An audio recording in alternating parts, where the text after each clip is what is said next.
عليكم ورحمة الله وبركاته.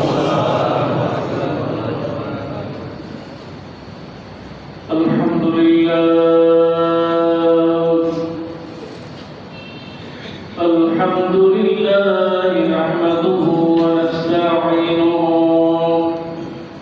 ونستغفره ونؤمن به ونتوكل عليه ونعوذ بالله من شرور أنفسنا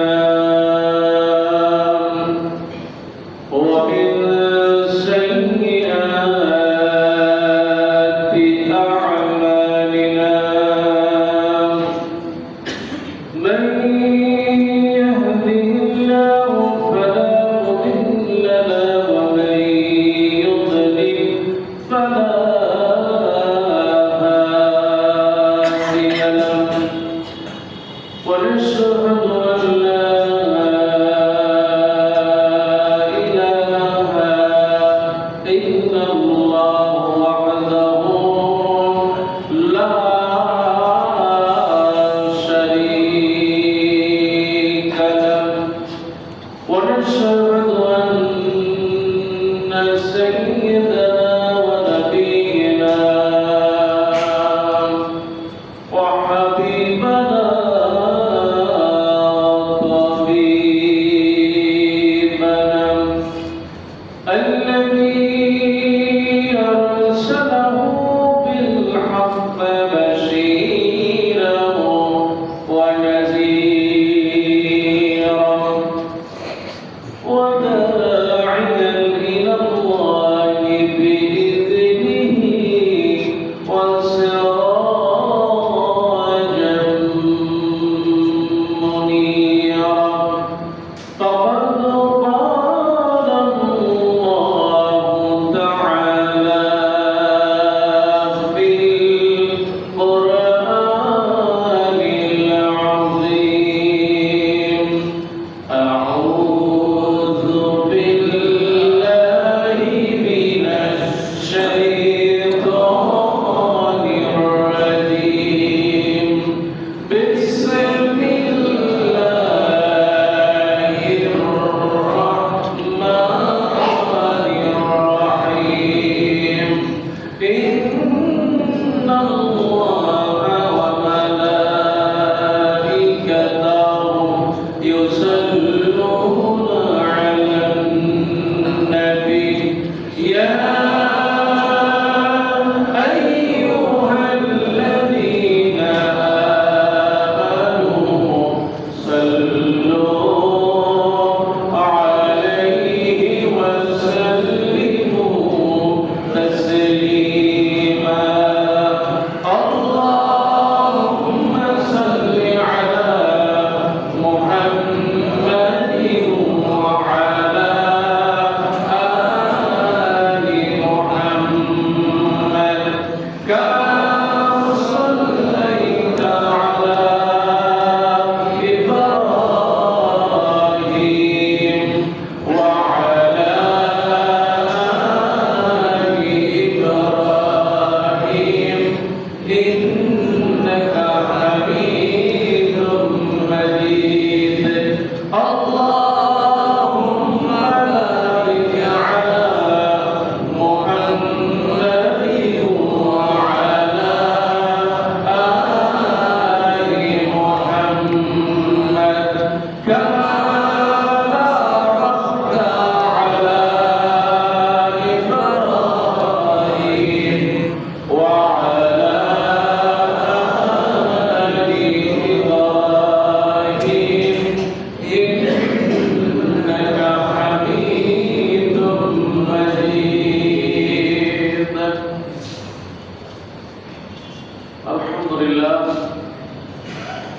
শুকর গুজার করছি সেই মহান মাবুদের যে মহান আল্লাহ সুবহানাহু ওয়া তাআলা বরকতময় এই দিনে পবিত্র এই জুমার দিন মহান আল্লাহ সুবহানাহু ওয়া তাআলা যে আমাদেরকে জান্নাতের এই বাগানে আসা বসার মতো যে সুযোগ করে দিয়েছেন ফিতনা ফাসাদের এই জামানায় কিছু সময়ের আল্লাহ পাক যে আমাদের রহমতের শান্তি ধারায় শামিল করে দিয়েছেন, সেজন্য মহান আল্লাহ সুবহানাহু ওয়া তাআলার শুকর আদায় করছি।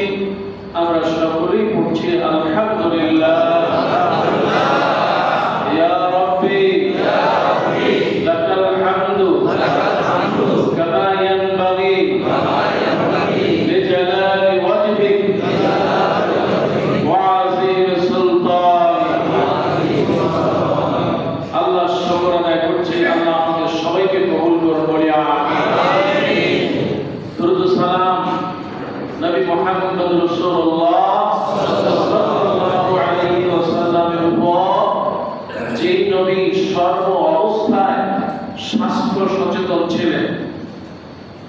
নবী করিম সাল্লাল্লাহু আলাইহি ওয়াসাল্লাম আল্লাহ সুবহানাহু ওয়া তাআলার দেয়া এই পৃথিবীর শ্রেষ্ঠ মানুষ, রাহমাতুল লিল আলামিন। নবী হচ্ছেন আমাদের সকলের জন্য আদর্শ। তিনি একজন আদর্শ স্বামী, তিনি একজন আদর্শ শিক্ষক, তিনি একজন আদর্শ দাঈ, তিনি একজন আদর্শ ইমাম, তিনি একজন আদর্শ মুআল্লিম, তিনি ছিলেন একজন আদর্শ নানা, আবার তিনি ছিলেন একজন আদর্শ শিক্ষক। সুবহানাল্লাহ। এই নবী একজন শিক্ষক হিসেবে, একজন চিকিৎসক হিসেবে তিনি নিজেকে সর্ব অবস্থায় সচেতন রেখেছেন। আল্লাহর কাছে সাহায্য চাই। নবী করিম সাল্লাল্লাহু আলাইহি ওয়াসাল্লাম যেভাবে তার জীবনকে গড়ে তুলেছেন, আমরা যেন আমাদের বাস্তব জীবনটাকে শারীরিক মানসিক সর্ব অবস্থায় নবীজির জীবন অনুযায়ী আমল করতে পারি। আল্লাহ তৌফিক দিন, বলি আমিন। দুরূদ ও সালাম সমস্ত নবীন, সিদ্দিকীন, শুহাদা, সালিহিন, যারা আল্লাহর দ্বীনকে এই জমিনে বিজয়ের জন্য আল্লাহর পক্ষ থেকে প্রেরিত হয়ে জীবনের সবকিছু আল্লাহর জন্য বিলিয়ে দিয়েছেন। আল্লাহর কাছে সাহায্য চাই। আল্লাহ পাক তাদেরকে জান্নাতুল আলা মাকাম দান করেন, বলি আমিন। সম্মানিত মুসলিম کرام, আমরা আজ গুরুত্বপূর্ণ একটি বিষয় আলোচনা করব ইনশাআল্লাহ। এই পৃথিবীতে যত সম্পদ আছে, সব সম্পদের মধ্যে সবচেয়ে গুরুত্বপূর্ণ সম্পদ আমার স্বাস্থ্য। স্বাস্থ্য যদি ভালো থাকে তাহলে মন ভালো থাকে, মন যদি ভালো থাকে ইবাদতেও মন বসে। যার স্বাস্থ্য সুন্দর তার সবকিছুই সুন্দর। স্বাস্থ্যটা যদি আল্লাহর জন্য সুস্থ রাখা যায় তাহলে তার ইবাদতে, চলাফেরায়, ওঠা বসায়, এমনকি তার হায়াতেও আল্লাহ বরকত দিয়ে দেন। কাজেই আজকে এই গুরুত্বপূর্ণ বিষয় আসিহা ফিল ইসলাম। ইসলামে স্বাস্থ্য ওয়া ইয়াদাতুল মারিদ, আর অসুস্থ হয়ে গেলে তার জন্য আমাদের করণীয় কি? কারণ আজকে যদি আমরা হাসপাতালের দিকে তাকাই তাহলে দেখতে পাবো হয়তো আমার ভাই, আমার চাচা, আমাদের আত্মীয় স্বজন হাসপাতাল হয়ে গেছে। হাসপাতাল না হলো ঘরের ভিতরে যদি আমরা তাকাই তাহলে দেখতে পাবো অনেকের জীবন এমন হয়ে গেছে ওষুধ ছাড়া এখন আর জীবন চলে না। নিজের খাইতে যতটা টাকা লাগে তার কয়েক গুণ এই ওষুধের পিছনে চলে যায়। কি এরকম লোক আছে না? নাই? এই জন্য দেখা যায় ছেলে টকটকে যুবক, কিন্তু চেহারায় দেখলে মনে হয় বিরক্ত। কারণ সে স্বাস্থ্য সম্পর্কে সচেতন নয়। স্ত্রী বয়স খুব বেশি হয় নাই, কিন্তু আপনার নিয়মানুবর্তিতা সিস্টেম ফলো না করার কারণে, তারপরে স্বাস্থ্য সচেতন না হয়, খাদ্যের ব্যাপারে সচেতন না হয়, তারপরে পরিষ্কার পরিচ্ছন্নতার ব্যাপারে সচেতন না হয়, নানান কারণে সে অসুস্থ হয়ে পড়ে। এমনকি ছোট্ট শিশু দুনিয়ায় আসার পর দেখা যায় নানান কারণে অসুস্থ হয়ে যায়। এজন্য আমার আল্লাহ সুবহানাহু ওয়া তাআলা খুব গুরুত্ব দিয়েছেন আসিহা, স্বাস্থ্য। স্বাস্থ্যটা আল্লাহর বড় একটা নিয়ামত। এইজন্য আল্লাহ পাক আমাদেরকে যাদের মধ্যে আল্লাহ পাক যাদেরকে সুস্থ রেখেছেন, সবার করে আল্লাহ শুকর আদায় করছি আলহামদুলিল্লাহ। আর যারা আসতে বললেন তারা মনে একটু অসুস্থ বেশি থাকলেও শুকর আদায় করার দেখা জবান করে আরো একবার বলি আলহামদুলিল্লাহ। স্বাস্থ্য নীতি আমার আল্লাহ পাকের দেয়া, রাসূলের দেয়া। আসুন শয়তানের ওয়াসওয়াসা থেকে মহান আল্লাহ সুবহানাহু ওয়া তাআলার কাছে সাহায্য চেয়ে শুরু করছি। পড়ুন সবাই, আউযু বিল্লাহি মিনাশ শাইতানির রাজীম। বিসমিল্লাহির রাহমানির রাহিম। ওয়াত-তিনি ওয়াজ-যাইতুন ওয়া তুরি সিনিন ওয়া হাযাল বালাদিল হামীম। লাকাদ খালাকনাল ইনসানা ফী আহসানি তাকওয়ীম। সাদাকাল্লাহুল আযীম। আল্লাহ পাক কোরআন কারীমে অত্যন্ত গুরুত্বপূর্ণ একটি সূরা, সূরা ৩, ৯৫ নম্বর সূরা। আল্লাহ সুবহানাহু ওয়া তাআলা এই সূরার ভিতরে একটি রুকু আর ৮টি আয়াত দিয়ে আমাদের জীবনের অনেক গুরুত্বপূর্ণ বিষয় আলোচনা করেছেন। আল্লাহ পাক এই সূরার শুরুতে ৪টি বিষয়ে আল্লাহ পাক পছন্দ করেছেন। তিন ফল, ২ নম্বর আছে জৈতুন, অলিভ অয়েল।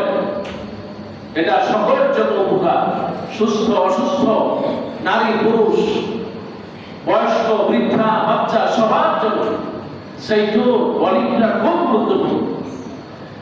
এমনকি আল্লাহ পাক এই পৃথিবীতে আমাদেরকে পাঠানোর আগে যখন আমরা জান্নাতে ছিলাম, মহান আল্লাহ সুবহানাহু ওয়া তাআলা সে আমাদের আদি পিতা আদম আলাইহিস সালামের পোশাক আল্লাহ পাক তিন এবং জৈতুনের যে পাতা, এই তিন এবং জৈতুন গাছের পাতা দিয়ে আল্লাহ পাক পোশাক তৈরি করে তারপরে আমাদের আদি পিতা আদমকে পড়াই দিয়েছেন। সুবহানাল্লাহ। ওয়া তুরি সিনিন, সিনাই পর্বতের কসম, ওয়া হাযাল বালাদিল আমিন, আর এই পবিত্র মক্কা নগরীর কসম। কসম করলেন কয়টা? ৪টা। কয়টা?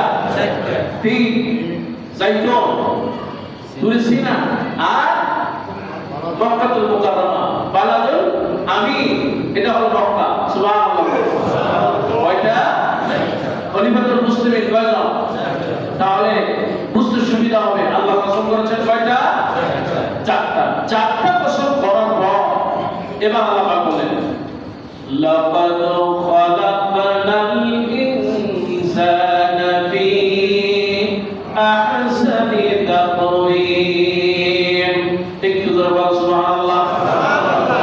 আল্লাহ পাক বলেছেন লাকাদ খালাকনাল ইনসান, আমি আল্লাহ পাক এই যে পৃথিবীতে যত মানুষ আছে আমি আল্লাহ পাক তাদেরকে সুন্দর আকৃতিতে বানিয়ে দিয়েছি। সুবহানাল্লাহ। এত সুন্দর বডিটা দিয়েছেন কে? আল্লাহ। আল্লাহ পাক এত সুন্দর মানুষ বানালেন, আল্লাহ পাক মানুষের আকৃতি দিয়ে দিলেন এত সুন্দর করে। আল্লাহ পাক এই পৃথিবীর আপনি যত প্রাণী দেখেন সমস্ত সৃষ্টিগুলোর সেরা হলো মানুষ। সুবহানাল্লাহ। সবচেয়ে শ্রেষ্ঠ হলো কি? যারা বলেন কি? আবার সবচেয়ে নিকৃষ্ট কি? মানুষ। কেন? মানুষ যখন আখলাক হাসানাত, মানুষের আকল, মানুষ যখন সমাজে সুন্দর কাজ করে সবচেয়ে সুন্দর মানুষে পরিণত হয়ে যায়। আর এই মানুষ যখন অন্যায় পাপ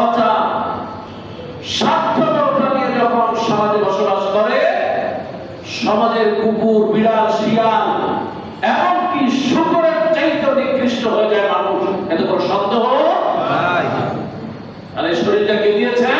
আল্লাহ। আমার আল্লাহ পাক বলেন আফালা ইয়ানজুরুনা ইলাল ইবিলি কাইফা খুলিকাত।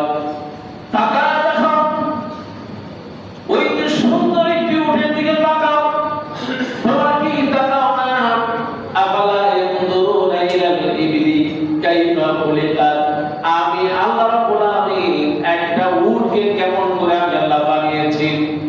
আল্লাহ উটকে বানালেন কেন? আল্লাহ উটের এই বিবরণ নিয়ে আসলেন, তার কারণ হলো মানুষের জ্ঞানের চাইতে আল্লাহ পাক মানুষকে যতটা বানিয়েছেন তার চাইতে জ্ঞান দিয়েছেন, তার চাইতে স্বাস্থ্য দিয়েছেন।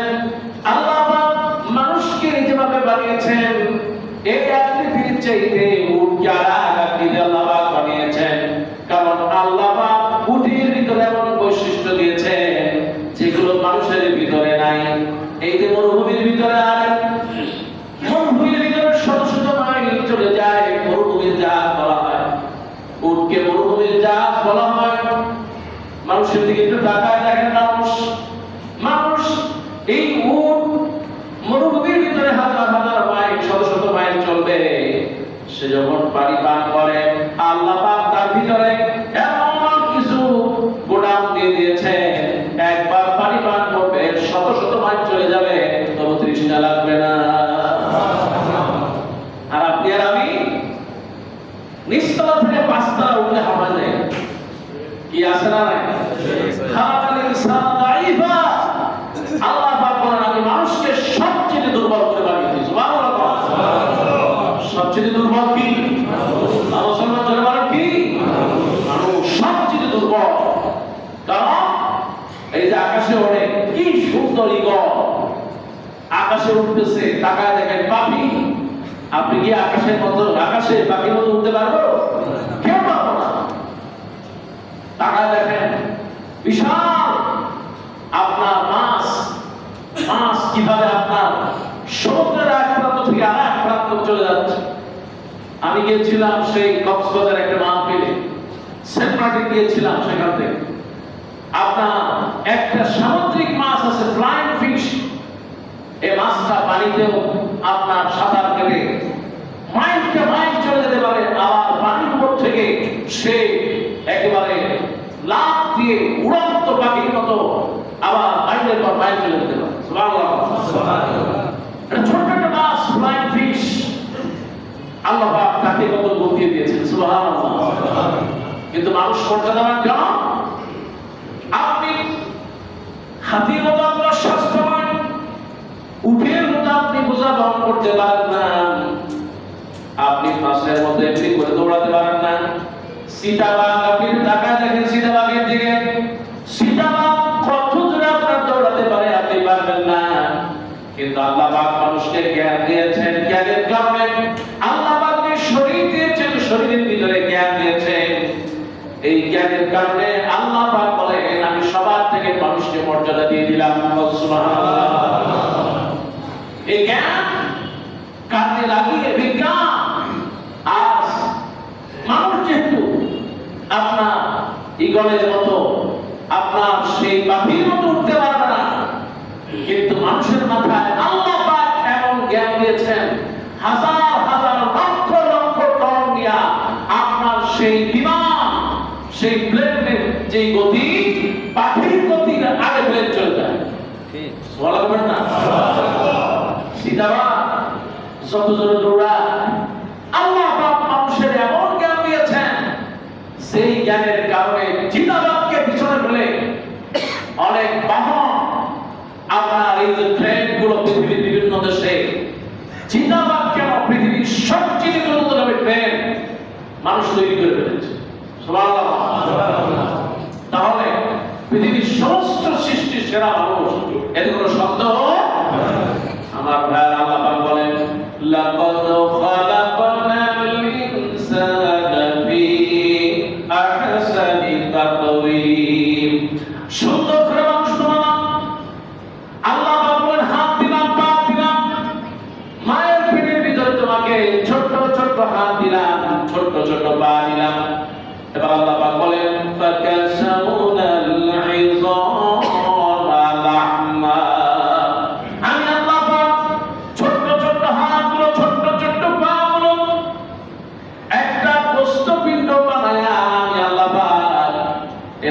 তোমাকে একটা চামড়া দিয়া আমি আল্লাহ তোমাকে প্যাকেট বানাই দিলাম। সুবহানাল্লাহ। আপনার যা প্রয়োজন, আল্লাহর চক্ষু যদি একটা হতো তাহলে চলতে পারে, কিন্তু আমার আল্লাহ পাক দয়া করে দুইটা চক্ষু দিয়েছে। আলহামদুলিল্লাহ। আমার বাড়িতে চিন্তা করে দুনিয়ার শ্রেষ্ঠ সম্পদ আমার বডি। সুবহানাল্লাহ। আর দুজন আলহামদুলিল্লাহ। আপনি কোটি কোটি মিলিয়ন মিলিয়ন টাকার মালিক হতে পারেন, কিন্তু আপনার শরীর যদি সুস্থ না থাকে এর চাইতে আর কোনো সম্পদ। আপনি টাকা দেখেন বসুন্ধরা মালিকের দিকে, আরে এত কোটি মিলিয়ন মিলিয়ন টাকার মালিক, কিন্তু বলতেছে আমাকে যদি একটু বাঁচাতে পারো, আমার শরীরটা যদি সুস্থ করে দিতে পারো। করোনা আক্রান্ত হয়ে শরীর শেষ হয়ে গেল, এবার বলতেছে সব কিছু আমি তোমাদেরকে লিখে দিব, আমাকে একটু বাঁচা দাও। তামাম পৃথিবীতেও বাঁচাতে পারবে? আরো করে বলে আমার এগুলো নিয়ামত হলো এই শরীর। জবান খুলে বলি আলহামদুলিল্লাহ। এই শরীরটা আল্লাহ পাক এত নিয়ামত দিয়েছে, কেউ যদি নিয়ামতের শুকর আদায় করে তাহলে শরীরটা সুস্থ থাকে, ইবাদতে মন বসে। আর যদি শরীরটার যত্ন না নেয়, শরীরটাকে যদি টাইম মাফিক ব্যবহার না করে, তাহলে অকালেই মৃত্যু হয়ে যায়। এমন লোক আছে না নাই? আমার বাবা সেখানে বলে সিহাবে ইসলাম, ইসলামী সিহাব শাস্ত্রের অনেক গুরুত্ব দেওয়া হলো। আমার আল্লাহ রাব্বুল আলামিন হাবিব বলেছে আল মুমিনু কাওমিন খায়রিন ওয়া আহাব্বু ইলাল্লাহি মিনাল মুমিনিত তাইয়িবি কুল্লি খায়র। নবীজি বলেছেন মুমিন দুর্বলের চেয়ে শক্তিশালী মুমিন কল্যাণকর এবং আল্লাহর কাছে অনেক প্রিয়। সুবহানাল্লাহ। দুইজনই নামাজি, দুইজনই মুমিন, মসজিদুল ইলা সবাই মুমিন। আল্লাহ কবুল করুন বলে আমিন। মুসলমান জোরে বলেন না আমিন। আমি বলতে তো পয়সা লাগে, যদি আমি বলতে পয়সা লাগতো তাহলে কেউ কইতো না। তবে আলহামদুলিল্লাহ অনেকে আছে তা বুঝুন আমি বলতে পয়সা লাগবে, যা আমি সব দিয়ে দেবো, তবু সব চাই। সুবহানাল্লাহ। আমার ভাইরা, আল্লাহ নবী বললেন মুমিন দুর্বল এবং সবল। আপনি গরু জবাই দিয়েছেন কোরবানিতে, অনেকের কোরবানি দুর্বল, তারপর কবুল করেছেন কে? আপনি মসজিদে আসলেন, আপনি একই ব্যক্তি একই ঘর থেকে একই ফ্ল্যাট থেকে বের হলো, একই বিল্ডিং এর ভিতরে বের হয়েছে, দুইজন একই ওযু করেছেন, একই জামা পরেছেন, মসজিদের ভিতরে ঢুকলেন, মসজিদে নামাজ পড়ে জামাতের সাথে বের হয়ে গেলেন, কিন্তু দুইজনের সব দুই রকম কথা বলেন। কারণ যার মনটা নামাজের ভিতরে যত বেশি ছিল, যার মনটা আল্লাহর জন্য যত বেশি কেঁদেছে, সে তত বেশি সওয়াব নিয়ে বাড়ি চলে গেছে। সুবহানাল্লাহ। আমার আল্লাহ পাক আমাকে সুস্থ রেখেছেন, আমার আল্লাহ সুবহানাহু ওয়া তাআলা আমাকে স্বাস্থ্য দিয়েছেন। এই স্বাস্থ্যের কারণে অনেকে অল্প বয়সে মারা যায়। এই স্বাস্থ্য অনেক বড় নিয়ামত। আমার আল্লাহ পাক বলেছেন সবল মুসল্লি আল্লাহর কাছে প্রিয়, দুর্বল মুসল্লি প্রিয়, তবে সবল মুসল্লি আল্লাহর কাছে বেশি প্রিয়। সুবহানাল্লাহ। আল্লাহ আমার মুসল্লিদেরকে তুমি সবল করে দাও বলে আমিন।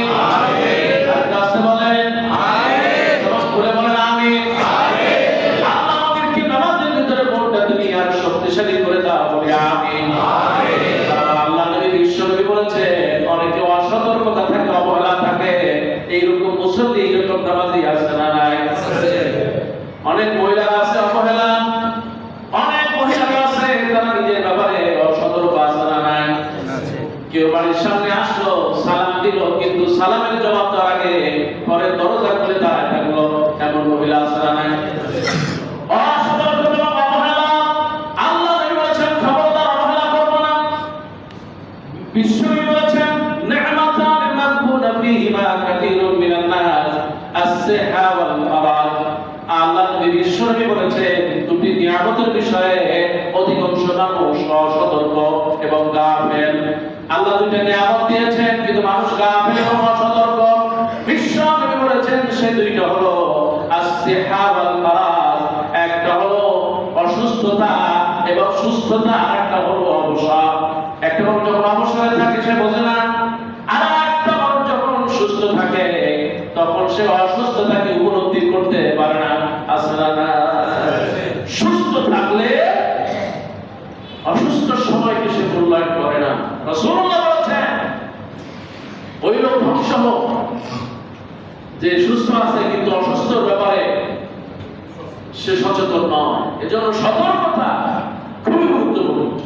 আমার ভাইরা, এটা বড় নিয়ামত, আপনি আপনার শরীরের কদর করবেন। এই শরীরটা আপনার, এই শরীর আল্লাহ জানো। এই জন্য কেউ যদি শরীরের উপরে জুলুম করে তাহলে গুনাহগার হয়ে যেতে হবে। আমাদের দেশে অনেকে আত্মহত্যা করে আছে না নাই? আল্লাহ থেকে আমাদের হেফাজত করুন বলে আমিন। আমি রাস্তা করে হুজুর আমি মরে যাই, তবু বলতে পারি না, এরকম লোক আছে না নাই? আল্লাহ আমাদের সবাইকে আত্মহত্যা থেকে আমাদের পরিবারকে হেফাজত করুন করে বলেন আমিন। আমিন। আপনি করে বলেন আমিন। আল্লাহ নবী বিশ্বনবীর কাছে আসলেন। এক রোগী অসুস্থ হাসপাতালে, একজন সাহাবী অসুস্থ হয়ে আছে। বলে ইয়া রাসূলুল্লাহ, আমি যদি মরে যেতাম তাহলে ভালো হতো। আল্লাহ নবী বলেন মৃত্যু কামনা করো না, কারণ তুমি যদি দিনদার হও তাহলে তোমার আমলটা আরো বেড়ে যাবে, আমল নামে সওয়াব হয়ে যাবে।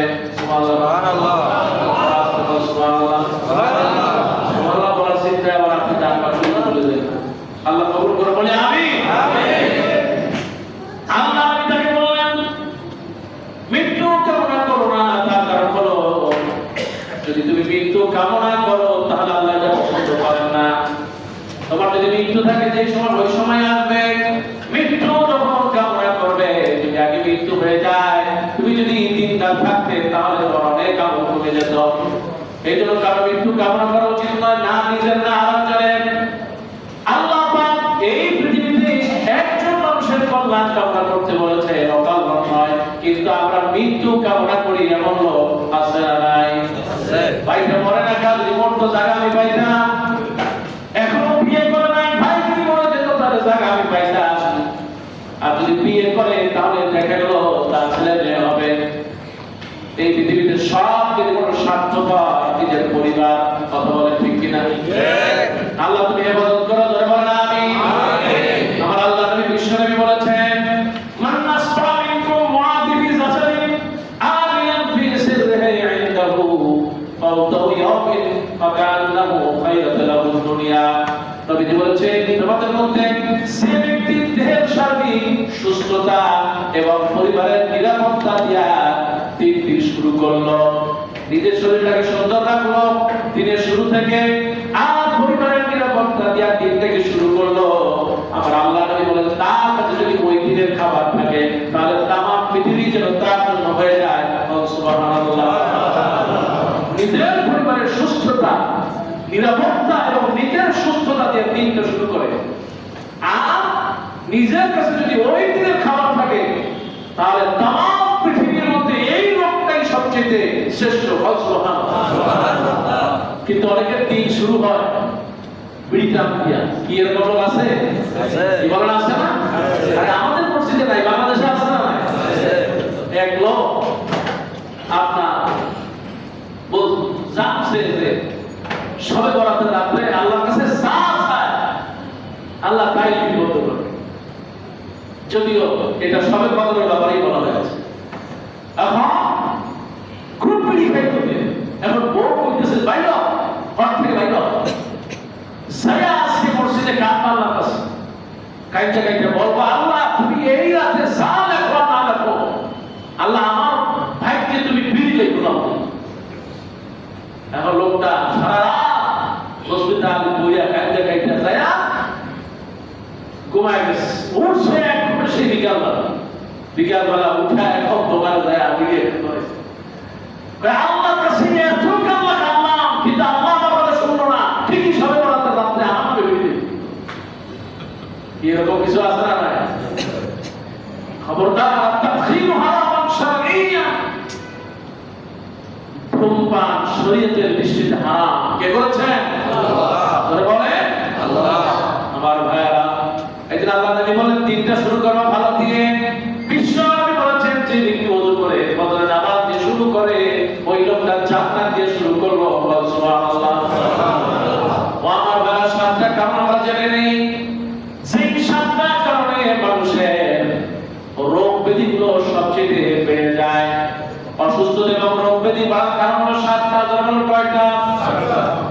এই 7টা কেমন? 1 নম্বর কারণ হলো খাদ্য। খাদ্যের সবচেয়ে বড় রোগ হয় খাদ্যের কারণে। খাদ্যের অভ্যাস, খাদ্য বেশি খায়, আবার অনেকে অভাবে কম খায়, আবার অনেকে ক্ষতিকারক খাদ্য খায়। কেউ বেশি খায়, কেউ কম খায়, আবার ক্ষতিকারক খাদ্য খায়। আমরা নাই এটা খাই নেই 2 হাত দিয়ে বাম হাত জাহান্নাম। আপনি বাম হাত দিয়ে পায়খানায় দিয়ে তার আপনার প্রয়োজন ছাড়েন, আর বাম হাত দিয়ে সব পেটনা টানে, এই টানটা আমার কোনো সন্দেহ নাই।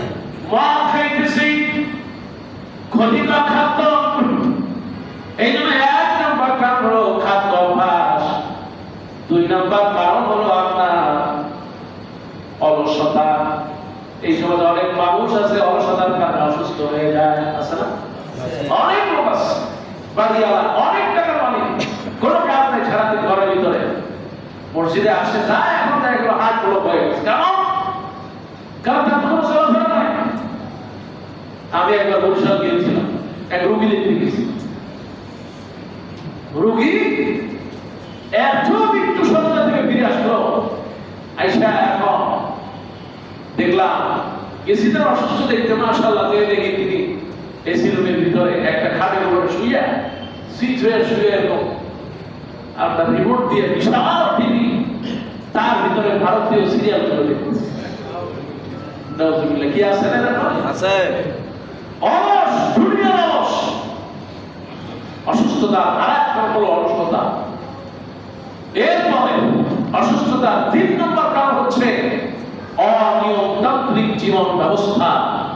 ছাত্র হোক, পরিবারের ছেলে মেয়ে হোক, স্ত্রী হোক, মা বাবা হোক, অনিয়মতান্ত্রিক কারণে অসুস্থ হয়ে যায়। 4 নম্বর হচ্ছে অপরিচ্ছন্নতা। পরিচ্ছন্নতাই হলো ঈমান। সুবহানাল্লাহ। আর তাহারা শাতরুল ঈমান, পবিত্রতা হচ্ছে ঈমানের অঙ্গ, ঈমানের অংশ। পবিত্রতা আছে, ঈমান আছে, পবিত্রতা নাই, ঈমান। 4 নম্বর বড় একটা কারণ হচ্ছে অপরিচ্ছন্নতা। 5 নম্বর হচ্ছে অশ্লীলতা। এই সমাজে অশ্লীলতা আছে না নাই? অশ্লীলতার কারণে শরীর অসুস্থ হয়ে যায়। 6 নম্বর কারণ হচ্ছে আপনার মানসিক অস্থিরতা, উৎকণ্ঠা। পরিবারের, সমাজে, ব্যক্তি এমন কিছু ঘটনা ঘটে যায়, শারীরিক ভাবে এমন কিছু, কিংবা অর্থনৈতিক ভাবে এমন ভাবে অস্থিরতা, মানসিক ভারসাম্য অনেক সময় নষ্ট হয়ে যায়, উৎকণ্ঠায় থাকে এতে, বা অনেক সময় এমন কিছু ঘটনা ঘটে যায় যে কারণে অস্থিরতা এবং উৎকণ্ঠা কাজ করার কারণে ব্যক্তি অসুস্থ হয়ে যায়। আর সর্বশেষ অসতর্কতার কারণে অনেক অসুস্থতা দেখা দেয়। 1 নম্বর আমি বলেছিলাম খাদ্য অভ্যাস। খাদ্য অসুস্থতার মূল কারণ হলো খাদ্য। এখন আল্লাহ পাক খাদ্যের ব্যাপারে কি বলেছেন? খাদ্যের ব্যাপারে আল্লাহ পাক কোরআনুল কারীমে আয়াত নাযিল করেছেন। সুবহানাল্লাহ। আল্লাহ পাক বলেন, কুলু ওয়াশরাবু ওয়া লা তুসরিফু ইন্নাহু লা ইউহিব্বুল মুসরিফিন।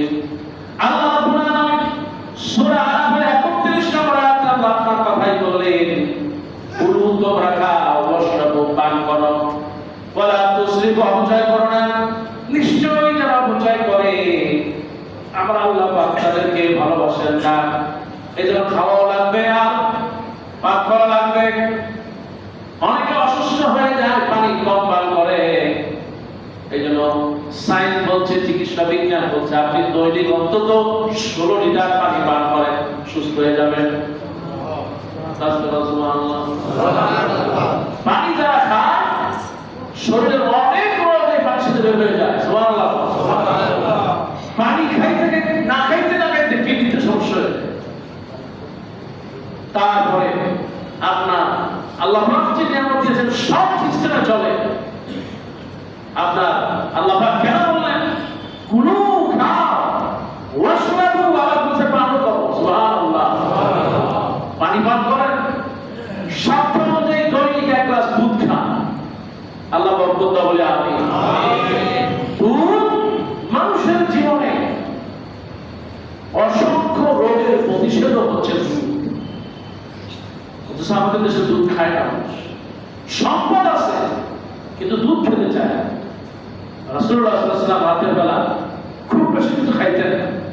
এশার নামাজের আগে খাইতেন এক গ্লাস দুধ অথবা অল্প কিছু খেজুর খেয়ে রাসূল এশার নামাজ পড়ে তারপরে সে ঘুমায় যেতেন। সুবহানাল্লাহ। এটা বিজ্ঞান বলছে, বিজ্ঞান বলছে যারা অল্প খায় তারা সুস্থ থাকে। আলহামদুলিল্লাহ। এই যে কয়েকদিন আগে সাদেক খাইবারা মনে আছে চায়নায় গিয়েছে। চায়নার মানুষেরা পৃথিবীর সবচেয়ে সুস্থ মানুষের সংখ্যা চায়না এবং জাপান বেশি। কেন? তারা খাদ্যের ব্যাপারে খুব সচেতন। তারা সন্ধ্যার পরপরই খাবার খেয়ে ফেলে।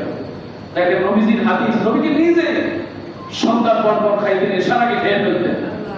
চায়নারা আগে খেয়ে ফেলতেন, অল্প খায় তারপরে খায় না। আমরা যখন রাত 12টা তখন কেবলমাত্র রাতের খাবারের সময় না, 11টা থেকে 12টা জন্মের খাওয়া খায়, খাওয়া পরে। কারণ এর আগে তো উনি সলিমুল্লাহ খান ওনার টিভি দেখেছেন, ফেসবুক চালাইছেন, মোবাইলে কথাবার্তা বলেছেন। আর এখন তো জাহান্নাম কাপ এসে গেছে, বিশ্বকাপ, এটা তো জাহান্নাম কাপ। এই কথাটা ঠিক না? যুবকরা অবশ্য বলবেন বিশ্বকাপ নিয়ে যা হচ্ছে এর সাথে মুসলমানদের, যারা মুসলিম আমরা, এদের কোনো সম্পর্ক নাই। কোথায় আপনার আর্জেন্টিনা, কোথায় ব্রাজিল, কোথায় আবুধাবি, আর কোথায় কি? যারা ইহুদি খ্রিস্টান মুসলমানদের প্রতিনিয়ত হত্যা করছে, যারা সহযোগিতা করছে, আর আমরা মুসলমানরা তাদের পতাকা বানায় বাড়ি বাড়ি, মাশাআল্লাহ আমি ব্রাজিল, বাড়ি আমার পতাকা 10টা, আমি অমুক, আমার 14 গোষ্ঠী সব অমুক, সাইকেল তুমি বিক্রি করে বিশাল পতাকা বানায় আপনার এগুলো আবার মিডিয়াতে প্রচার করছে। এর চেয়ে লজ্জা, এর চেয়ে বেহায়া আর কিছু হতে পারে না। মনে করতে হবে তার বাড়িতে বিদেশের কোন আপনার অমুসলিম দেশের পতাকা ধরবে, মনে করতে হবে আপনি যাদের সাথে, যাদের সংস্কৃতি, যাদের সমর্থন করবে, কিয়ামতের দিন আল্লাহ পাক হতে পারে যাদের ব্রাজিল, আর্জেন্টিনা, আবুধাবি সমর্থন করতেছে হতে পারে, এই কারণেও জাহান্নামে যাওয়া লাগতে পারে, এতে কোনো সন্দেহ নাই। কাজে কিসের ব্রাজিল আর কিসের আর্জেন্টিনা, কিয়ামতের দিন কথা হবে একটা, বাঁচাও বাঁচাও। সেদিন আল্লাহ ছাড়া কেউ বাঁচাইতে পারবে। এজন্য খেলা জায়গায় থাক। যুবকরা, কালকে আমি রাতে সেলুন থেকে যখন বের হচ্ছিলাম তখন দেখলাম যে যুবক বাইরে গেছে, কই যাও বাবা? কখন খেলা দেখতে যাই, মাশাআল্লাহ, আর কিছু পাবো না। এত রাত আগে কেন? হুজুর নাইলে তো সিট পাবো না, বিশাল আয়োজন করা হয়েছে, সবার আগে বসতে হবে, খাবার খাবার নিয়ে রাতে বসে যায়। খবরদার যুবকরা, এর থেকে আল্লাহ আমাদের হেফাজত করুন বলে আমিন। এটা সেগুলোর আমি করে আপনি নিজেই সমর্থন সারাসারা বলেন না আমিন। এতদিন যা সমর্থন করছেন আল্লাহর কাছে আপনার নাম হয়ে যাবে ইনশাআল্লাহ। আপনি আপনার কি বাঁচান, ও আনফুসাকুম ওয়া আহলিকুম নার, তুমি নিজে বাঁচো আর ছেলেমেয়েদেরকে, পরিবারকে জাহান্নাম থেকে। কালকে যাইতেছিলাম, একজন বলতেছে ভাই আপনার আইসক্রিম হয়েছে, ব্রাজিল আর আর্জেন্টিনা আইসক্রিম পতাকা দিয়ে আইসক্রিম পাবো। আমি কি খাইছি? শয়তান তো এইটুকুই শয়তান, মানে ঘরে ঘরে এদের পতাকা পৌঁছায়, কতটা শয়তান খাবে। আর বাচ্চা পোলাপনো দেখবেন এগুলো পাওয়ার জন্য লাইন দিয়ে থাকে। আল্লাহ আমাদের হেফাজত করুন বলে আমিন আমিন। কেন বলছিলাম? এই জন্য বললাম কুলু খাও ওয়াশরাবু, বেশি রাত করে খেও না, অতিরিক্ত পান করো না। ইন্নাহু লা ইউহিব্বুল মুসরিফিন, যারা বেশি অপচয় করবে, অপচয় যারা করবে আল্লাহ তাদেরকে পছন্দ করে।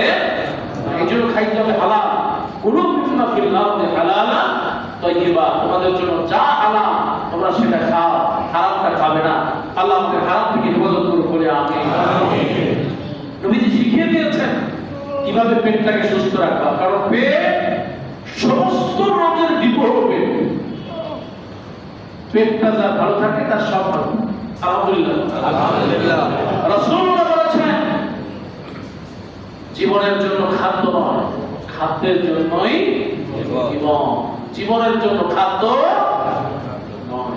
আমরা অনেকে আছি জমতে খাওয়া খাই, যা আছে বলে দেখা যাবে সকালে খাইতে খাইতে একেবারে গলার কাছে আসে, আঙ্গুল ঢুকাইতে খাবার পাওয়া যায়।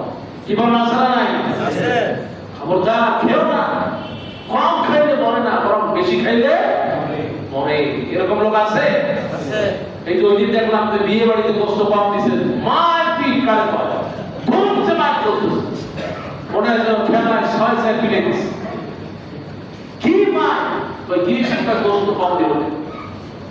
আমরা কি ভাষা এসে দেখে আমার জামাই পক্ষ বেটা গোস্ত কম দিলি দে মার খাবো, ওরা খাবে না, যা কিছু দায়িত্ব হবে। দুই পক্ষ বাইরে 2-3 জন মারা পড়ে নাও। এজন্য খবরদার, খাবার পরিমিত খেতে হবে। রাসূলুল্লাহ বললেন যার বেশি খাবার অভ্যাস আছে সে 3টা কাজ করবে। এক হচ্ছে কম খাবে, যত কম করেন স্বাস্থ্যসম্মত খাবেন। রাসূলুল্লাহ বলেছেন যার খাবার খুব বেশি চাহিদা সে পেটটাকে 3 ভাগ করবে।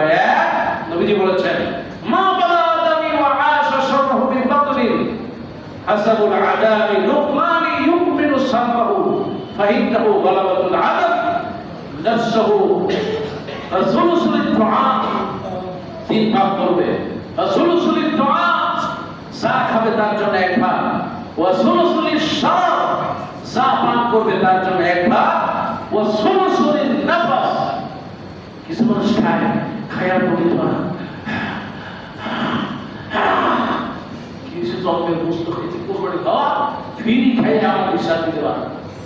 নবী বলেছেন 3টা ভাগ করো, 1 ভাগ খাও, আর 1 ভাগ পানি পান করো, আর 1 ভাগ নিঃশ্বাস যে চলাচল করবে জায়গা রেখে দাও। সুবহানাল্লাহ। আল্লাহ এইভাবে খাওয়া তৌফিক দাও বলি আমিন। এবার 1 নম্বর বলেছিলাম খাবার, এটা আমাদের সবচেয়ে বড় রোগের কারণ।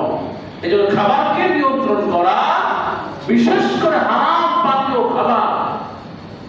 ইন্নামা হারামা আলাইকুম মাইতাতু ওয়াদ-দামা ওয়া লাহমাল খিনজির, হারাম জিনিস খাইতে আল্লাহ নিষেধ করেছে। খিনজিরের গোশত, শুকরের গোশত, রক্ত, এগুলো সব নিষেধ। আল্লাহ পাক আমাদের হারাম থেকে হেফাজত করুন বলে আমিন।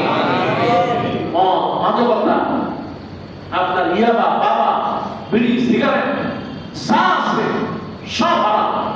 মহিলাদের জন্য গুড়, পানির ভিতরে জর্দা খাইবেন, আল্লাহ হেফাজত করুন বলে আমিন।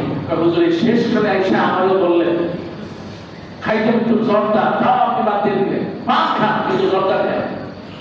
জর্দা বিড়ি খায় হলো পোড়ায়, আর জর্দা পানির ভিতরে খায় আস্তা কাঁচায়। কাজে আল্লাহ থেকে আমাদের হেফাজত করুন বলে আমিন। একজন হুজুর ইমাম সাহেব জম্মের পান খায়। এখন মুসল্লি এসে বলতেছে হুজুর আপনি যে জম্মের পান খাও না, পান ফোটা কোরআনই তো আল্লাহ বলছে পান খা। ফাইজা ফারাতা ফামসা, যখন সময় চাও পাও জম্মের মতো পান খাও। দরকার নাউজুবিল্লাহ। আল্লাহ বলছেন ফাইজা ফারাতা ফামসা, যখন একটু সময় পাও, যখনই একটু তুমি নীরবতায় চলে যাও, আল্লাহর সামনে নিজেকে ঢুকিয়ে পড়ো। সুবহানাল্লাহ। অবস্থাটা সেই রকম যে একটা আল্লাহ সেই আপনার ওই বাবার দরবারে গাইতেছে আর গাইতেছে আর বলতেছে আল্লাহ তো শিখাই দিয়ে গেছে নাচতে। কেমন খোলাও রব্বিন নাস মালিকিন নাস ইলাহিন নাস, আল্লাহ তো কিছু না। জোরে নাউযুবিল্লাহ। আল্লাহ থেকে হেফাজত করব বলে আমিন।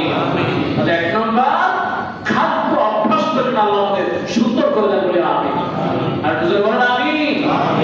2 নম্বর হচ্ছে আপনার শারীরিক অসুস্থতার জন্য অনেক অংশে দায়ী নিয়মিত পরিশ্রম এবং বিশ্রাম করা। এটা স্বাস্থ্যের জন্য খুবই প্রয়োজন। আমরা যেটা করি সাধারণত অলস জীবন, অলস মস্তিষ্ক শয়তানের, এটা অবশ্যই এখন ছেলেরা জানবে না। এখন তো তারা আগে পকেট রিপোর্ট, আর আমরা এখন যখন পড়তাম এটা ছিল ভাব সম্প্রসারণের অলস মস্তিষ্ক শয়তানের কারখানা। আসলেই তো তাই। ঘরের ভিতর খেয়েও নেয় মহিলা একা, করবেটা এখন সে মোবাইল আছে, এখন তার টিভি আছে, মোবাইলের সাথে সেটিং ফেটিং করতে করতে করতে এমন অবস্থা হলো ঘরের দরজা খুলে দিলে একজনের সাথে প্রেম হয়ে গেল, ভালোবাসা হয়ে গেল। ঘরে ইন্টারনেট লাগাইতে আইছে, ওই কটা লাগে ব্যাক করিয়া বাচ্চা কাচ্চা ধুয়ে উঠা। কি বলে আছে না? অলস মস্তিষ্ক শয়তানের। এটা শুধু মহিলা না, পুরুষরাও হয়ে গেছে। এই জন্য রাসূলুল্লাহ সাল্লাল্লাহু আলাইহি ওয়াসাল্লাম বলেছেন, সময়কে কাজে লাগাবে, সময় যেন অলসতায় না যায়। আল্লাহ তৌফিক দাও বলে আমিন। কোন অবস্থাতে বেকার থাকার সুযোগ নাই। দরকার হয় সবজি বিক্রি করো, রাস্তাঘাট পরিষ্কার করো, মসজিদে এসে মসজিদ ঝাড়ু দাও, এটা একটা কাজ। সুবহানাল্লাহ। যাদের কাজ নাই, তো বুঝলে আমার কাজ নেই, করবো না, কিন্তু কাজ নেই, মসজিদে আসো, ঝাড়ু দাও, গ্রিল পরিষ্কার করো, তাও স্বাস্থ্য ভালো থাকবে। সুবহানাল্লাহ। আল্লাহ তৌফিক দাও বলে আমিন। অলস থাকার কোনো সুযোগ। রাসূলুল্লাহ সাল্লাল্লাহু আলাইহি ওয়াসাল্লাম দোয়া করতেন সর্ব অবস্থায়। আমি বলি, আল্লাহুম্মা ইন্নী আউযু বিকা মিনাল হাক্কি ওয়াল হাক্কি ওয়াল আদলি ওয়াল কাসদি ওয়াল জুবনি ওয়াল বুখলি ওয়া সাবঈদ দ্বীন ওয়া গালাবাতির রিজাল। সুবহানাল্লাহ। রাসূলুল্লাহ দোয়া করতেন, আল্লাহুম্মা ইন্নী আউযু বিকা মিনাল হাক্ক, আল্লাহ আমি আপনার কাছে আশ্রয় চাচ্ছি উৎকণ্ঠা থেকে। অনেক সময় উৎকণ্ঠিত হয়ে যায়, আল্লাহ এর থেকে আমার হেফাজত করো। আল্লাহ আমার মনের মধ্যে অনেক সময় কষ্ট থাকে, বল বুঝতে বুঝতে মানে কষ্ট। অনেকের মনের ভিতরে এমন কষ্ট থাকে, হয়তো ভুল বুঝে অথবা যে কোনো কারণবশত মনের ভিতরে এমন কষ্ট হয়েছে যা বলতেও পারে না, বলতেও পারে না, সইতেও পারে না। রাসূলুল্লাহ দোয়া করতেন, আল্লাহুম্মা ইন্নী আউযু বিকা মিনাল হাম্মি ওয়াল হাদ, আল্লাহ আমার উৎকণ্ঠা, আমার কষ্ট থেকে আমাকে বাঁচায় দাও। যারা বলেন আমিন। মনের কষ্ট, অলসতা, কাপুরুষতা। কাপুরুষ কি আছে না নাই? ও একটা ধমকি দিয়েছে, ব্যাঙের মতো 6 মাইল দূরে চলে গেছে। বউ কিন্তু কম ভয় পায়, কারণ এই জায়গায় কি আর কম আছে? হোম মিনিস্টার, এটা তো আর এই আমাদের দেশের মিনিস্টার না, স্বরাষ্ট্রমন্ত্রী না। সংসদে কি হয়েছে আপনারা গতকাল 2 দিন ভালো হয়েছে। আল্লাহ হেফাজত করুন বলে আমিন। আর দুসরা বলেন আমিন। একজন তো বলেই ফেলছে নিজেদের লোক, মাননীয় মন্ত্রী আপনি যেভাবে যা করতেছেন যদি দমন করতে না পারেন, এই জনগণ আপনাকে দমন করার জন্য প্রস্তুত হচ্ছে। কথাটা ঠিক না? সময় আসতেছে, সময় আসতেছে, ওয়েট এন্ড সি, অপেক্ষা করেন। 2 দিন 3 বছর না পায় শ্মশান, না পায় লোক।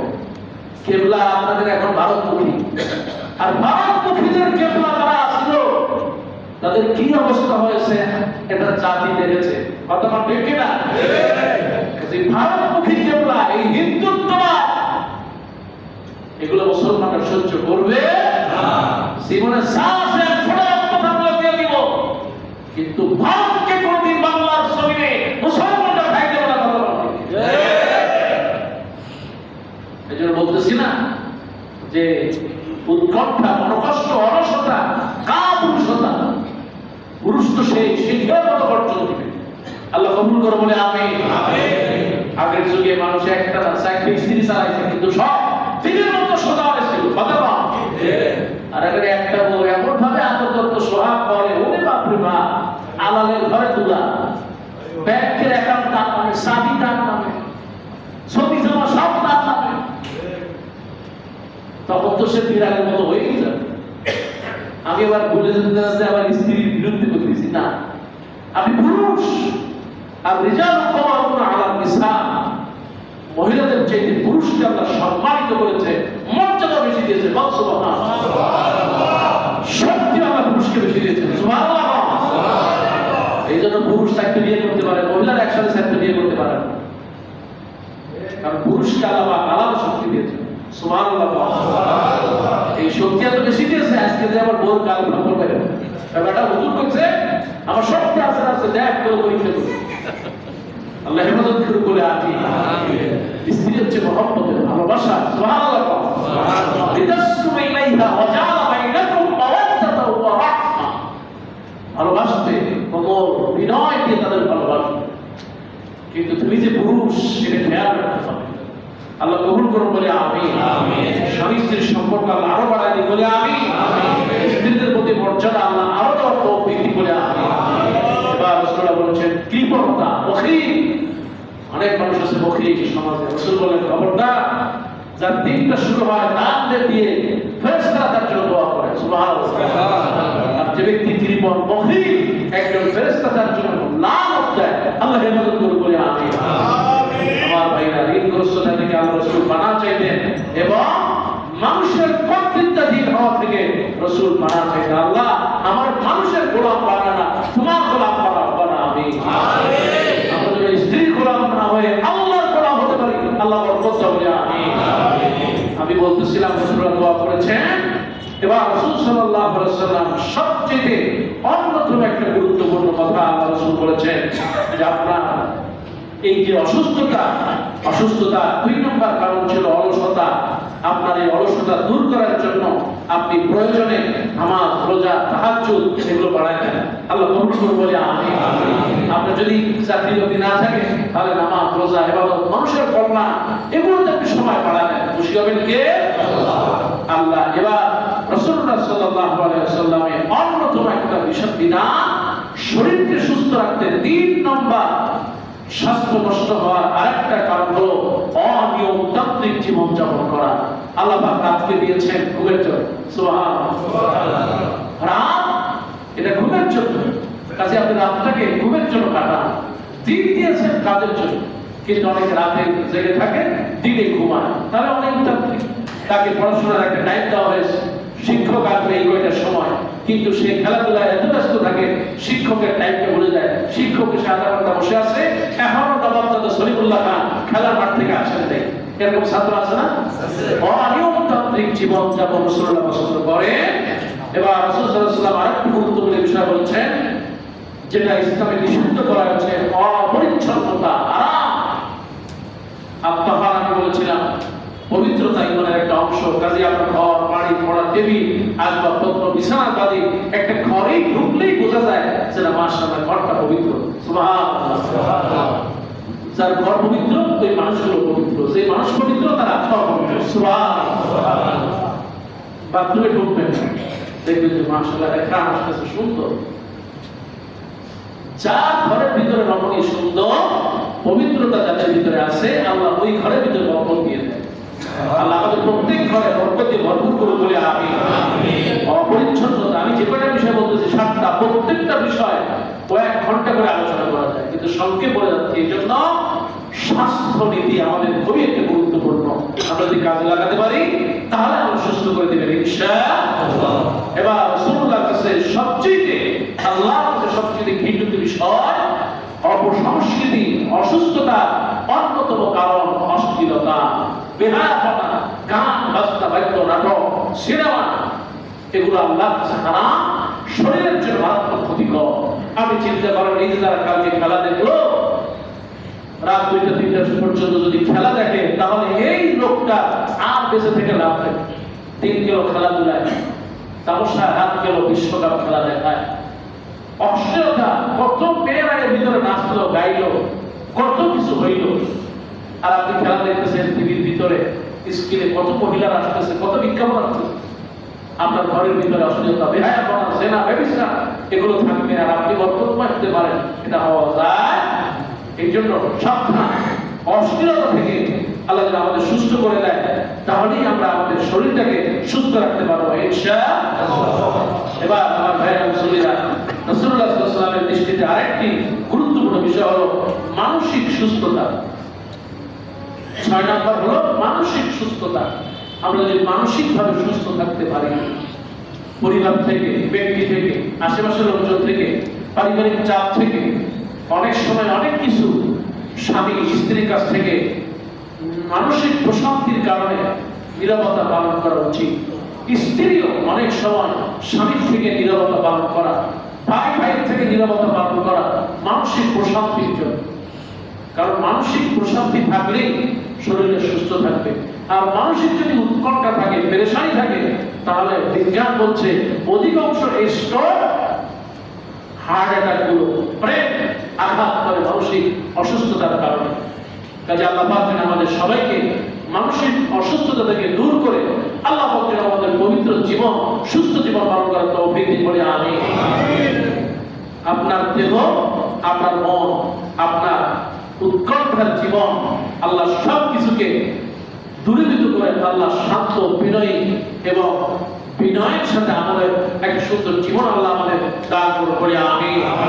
সর্বশেষ, অসুস্থতা অন্যতম একটা কারণ স্বাস্থ্য বিষয়ক অসতর্কতা।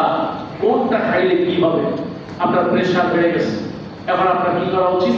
হয়তো একটু টক খাইলে আপনার প্রেশার একটু কমে যাবে, কিন্তু যে স্বাস্থ্য সম্পর্ক অসচেতনতা আছে সে হয়তো টক না খেয়ে দেখে গুলো ডিম আর একটা খেয়ে গেছে, তাহলে অসতর্কতার কারণে তার প্রেশার আরো বেড়ে। যদি আমি এই বিষয়ে অভিজ্ঞ না, তার থেকে বিষয়ে আমার কথা বলা আসলে তাদের, কিন্তু আপনাকে সচেতন হওয়া। হঠাৎ করে আপনি স্ট্রোক করলেন, কি করবেন? এখন আপনার কি করা উচিত? আপনার এই ছোট ছোট যে সতর্ক বিষয়গুলো, এগুলো আমাদের জেনে রাখা উচিত। আল্লাহ আমাদের সকলকে তৌফিক দিন বলে আমিন।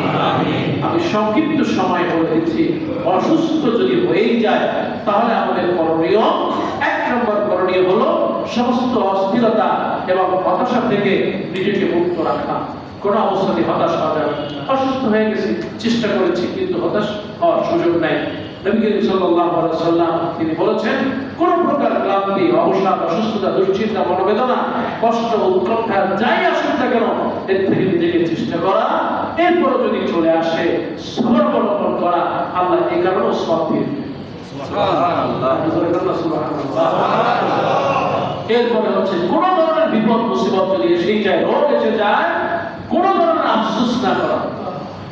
আমরা সাধারণত আফসোস করি, আহারে এই কাজটা যদি না করতাম তাহলে এটা মনে হইতো, গতকাল যদি এরকম হইতো তাহলে এরকম হইতো না, এইটা যদি না হইতো তাহলে বোধহয় এটা হইতো না। আহারে আপনারা যদি ডাক্তার অমুক ডাক্তার কাছে নিয়ে যেতাম তাহলে বুঝি মারা যেত না। আহারে এই যে আহারে রাসূলুল্লাহ নিষেধ করেছেন, আল্লাহ নিষেধ করেছেন, লা তাহজান, হতাশ হও না, পেরেশানি হও না, আফসোস করো না। সমস্ত প্রকার যা হয়ে গেছে আল্লাহর পক্ষ থেকে হয়ে গেছে। গুনাহ হলে আল্লাহর কাছে মাফ চাইতে হবে, সওয়াব হলে আল্লাহর কাছে বাড়িয়ে দেওয়ার চেষ্টা করতে হবে। আল্লাহ কবুল করুন বলে আমিন। অতীত নিয়ে কোনো আফসোস নাই, অতীতের জন্য ক্ষমা, ভবিষ্যতের জন্য দোয়া, আর বর্তমানের জন্য আমল। এই 3টি কাজ যদি আমরা করতে পারি তাহলে আল্লাহ আমাদেরকে সুস্থ রাখবেন ইনশাআল্লাহ। 2 নম্বর হচ্ছে আমাদের দায়িত্ব হলো চিকিৎসার জন্য চেষ্টা করা।